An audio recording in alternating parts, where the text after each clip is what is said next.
Python 3.14 is here, but don't write a single line of code without looking at these first. This is the Python Modern Toolkit.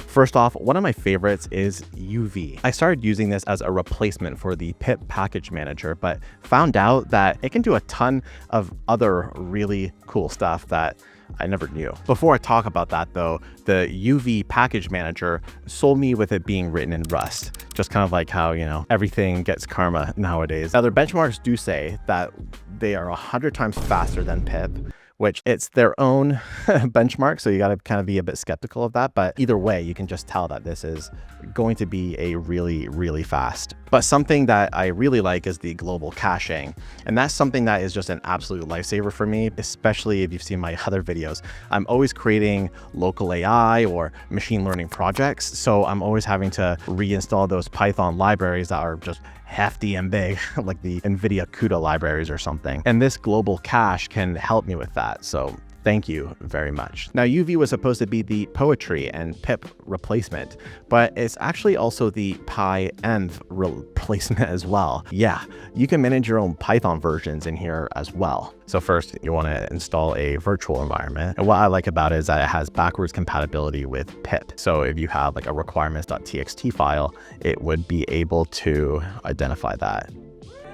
Why do people think it's hard in Python? Like, it's just literally a text file. Like, it's not even that hard. And with UV Python, it gives me all my Python that I have installed, like 3.10. So if you're in the JavaScript ecosystem, first of all, how is your mental health doing today? Second of all, then you understand something called a lock file. And okay, I know it's in other programming languages as well, not just JavaScript, okay?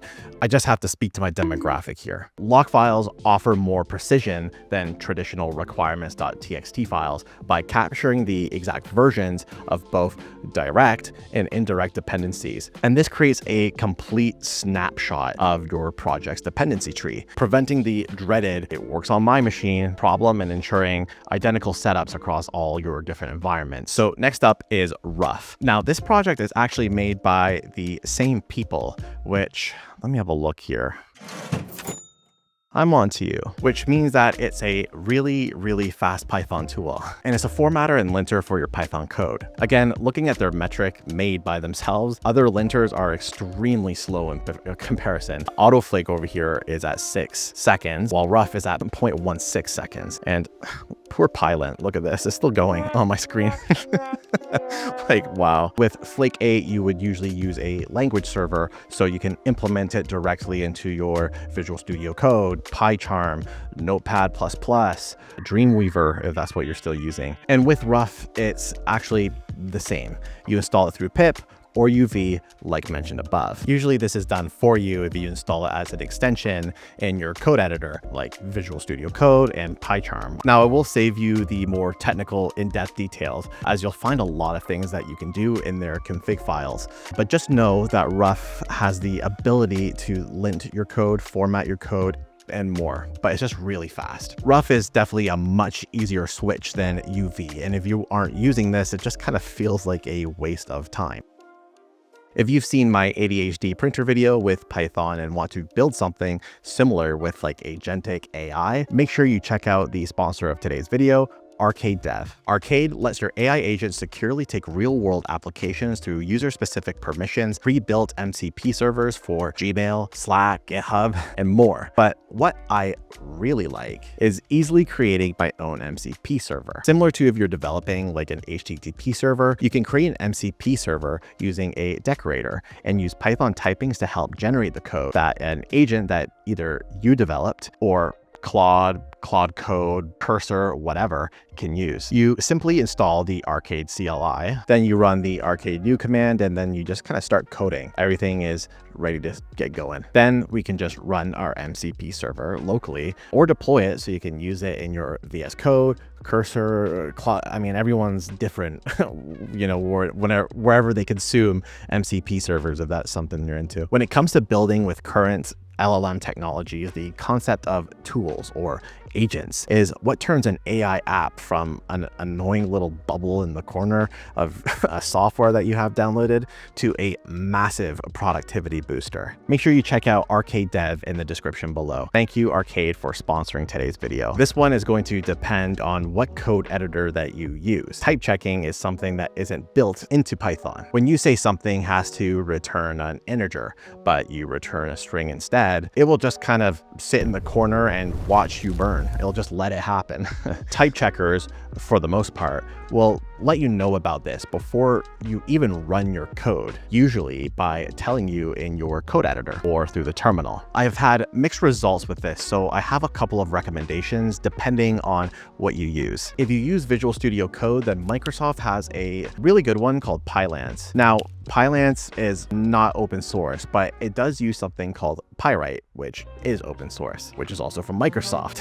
And so for the most part, Pyrite is the kind of the standard when it comes to it. Pyrite has a language server and it's pretty fast and flexible. One of the OGs though is MyPy. MyPy is a static type checker for Python. It's really easy to set up. A lot of places already support it through plugins, and it also does have its own language server of sorts. But from what I read online, it does seem somewhat unstable, but your move may vary. It's also worth noting that this is actually written in Python. So for large code bases, it does recommend you use the server, but you still might have a really slow experience with it. Let's be honest here. To the more newcomers on the block here. First, we have something called Pylyzer. Pylyzer is written in Rust, so it goes really, really fast. We've gone over this before. Hi there, future me. This video was made like 3 or 4 months ago, but it turns out that Astral, the people that made Ruff and UV, yeah, those freaking people, they made something called Ty, which I talked about, but it was just new. Well, it turns out that Pylyzer is working on that, and so, yeah.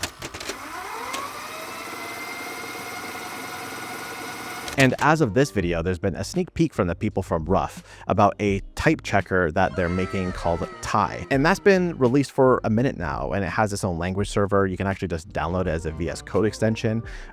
It works pretty well so far, but it's my code. And with Python being dynamic, we sometimes run into an iterative cycle of just running our code, fixing the bug, and seeing if it works, versus getting the solution right off the bat. In my opinion, a type checker is a huge productivity boost for developers. And I mean, it's been in Python for a bit now, but you should be using it. Unit tests can help you change your code and know that you're not breaking something without having to test it manually. One of the best options for this is PyTest. PyTest is just simple. You write small tests and it simply just works. There's a lot that goes into tests, one being fixtures, which means that you have to run before or after a test, like setting up a current state or connecting to a database of some sort. If you need to, test a certain condition, you have to set that up first. And in PyTest, they have a pretty easy way of dealing with this using a decorator. You can do things with it like change the scope, so you just run once per module rather than every single test,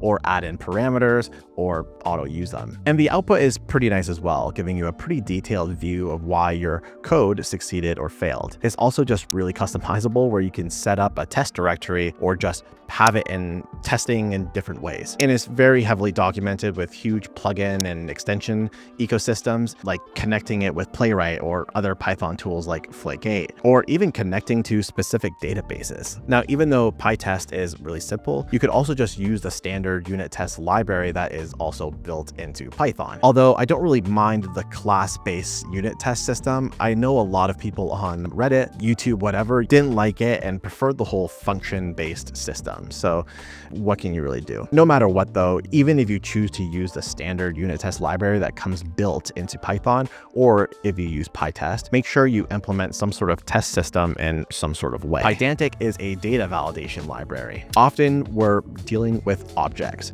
dictionaries of some sort. This could be the parameters that you send into an HTTP request, or just data that your model is using. It could be a database, it could just literally be anything. With Pydantic, you can define all of this and get pretty complex with it, like annotations, dictionaries, literals, and even more. This can also be converted into a JSON schema. And since you're using types anyway, Pydantic just makes it really easy to validate your code in different ways. And depending on how you like to code, you can actually use a strict mode or a non-strict mode. Non-strict mode takes common differences and tries to infer them. However, there's also the strict mode, which just doesn't even do this. It just tells you, nope, that's not right. And Pydantic actually integrates with lots of different existing Python dev tools like PyCharm, Visual Studio Code, or even MyPyRich, which is the console formatting library. Pydantic uses the Python type hint system, which makes it really easy to just plug into any code base that you're using and just quickly iterate over that. I'd highly recommend it. It's such an awesome library. So here's some other things that I like using that I didn't really feel like had a certain category. One of my favorite ways to use Python is through Docker containers. Docker containers deserves their whole other video, and I've done a ton of shorts on them already, but being able to reliably run your code anywhere just makes Python even more powerful. Dealing with the whole virtual environments thing is just, it can be a pain. There's a lot of benefits of using Docker, even just outside of the whole Python ecosystem, but sometimes transferring projects between computers or between other collaborators can be a huge hassle, and Docker makes this really easy. You can basically just deploy it anywhere too, as is. It's honestly great. Again, not Python specific, but pre-commit is a really handy tool if you're working with a team. It essentially just gives you the ability to control actions in between different states of your version control. So for example, I can choose to run something before a git commit like MyPy, Ruff, make sure to check types. A lot of the times you want to do this to clean up your version control in the repository using like a continuous integration software. But by using pre-commit, you can actually filter out a lot of the errors that you originally make, as well as not have to spend that cloud compute cost. This is just a handy tool to have in general. It's honestly pretty good. And this one is a little bit silly, but kind of motivated me to make this video. Just make sure you're upgrading to the newer version of Python. Don't use Python 2, okay? And if you don't know what an f-string is, then you should have upgraded Python like 10 years ago, okay? I remember the days when people would argue against Python 2 versus Python 3. It was just, wow. The error messages are much better. A new type of interpreter, which looks pretty interesting. It's not always worth trying to get the latest and greatest, but just make sure that you've upgraded to a somewhat newer version. I mean, it might just be a security risk otherwise. Using Python in 2025 is the best it's ever been. The amount of dev tools that are readily available to all Python developers just makes it such a fantastic experience. As somebody who looks at the JavaScript and TypeScript ecosystem, I was jealous of their huge growth and fast growth, but I'm glad that Python is getting at least somewhat of a similar vibe to it. Let me know what you use in your Python development library in the comments below, and make sure you subscribe for more. Peace out, coders.